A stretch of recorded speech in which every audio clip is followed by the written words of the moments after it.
Bwana, kwa upande wa Instagram bado mambo yanaendelea kuwa ya moto kweli kweli, na hivi kumekuwa kuna series ya mwendelezo wa matukio kati ya ex wa Diamond Platnumz. Nimzungumzia Tanasha Donna akiwa kama mama mzaa chema wa Diamond Platnumz kwa mtoto NJ Nassib Jr, lakini pia upande wa Zuchu. Nafahamu kwamba Zuchu sasa hivi ni mke rasmi wa Diamond Platnumz. Sasa kumekuwa na ule ukaribu ambao Tanasha amekuwa akionyesha kwa Diamond Platnumz, ambao watu wengi sana wamekuwa wakishangazwa nao, na baadhi ya watu wamekuwa wakisema kwamba Zuchu kwa wivu aliokuwa nao lazima tu mambo yatawaka moto. Sasa kilichotokea ni kwamba Tanasha Donna amekuja Bongo na kwa niaba ya kumleta mtoto wake nyumbani kwa Diamond, lakini hata hivyo pia ule ukaribu pamoja na namna ambavyo Diamond Platnumz amekuwa akijiweka karibu na Tanasha, kumekuwa kama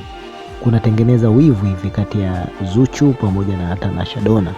Of course ukiangalia Diamond Platnumz tayari ameshakuwa na mtoto na Tanasha, so jambo ambalo linamuumiza kichwa Zuchu ni kwamba inakuwaje mtu na ex wake wakawa karibu namna hile, namna ambayo inaleta mashaka kidogo, sababu unajua watu wazazi ni ngumu sana kuweza kuachana, sababu mtoto ndio ambaye anawaconnect. Sasa kwa kuwa tayari Diamond Platnumz na Tanasha wana mtoto mmoja na hawakuachana kwa mabifu wala ugomvi mkubwa, so sometimes kuna yale mambo ya kuweza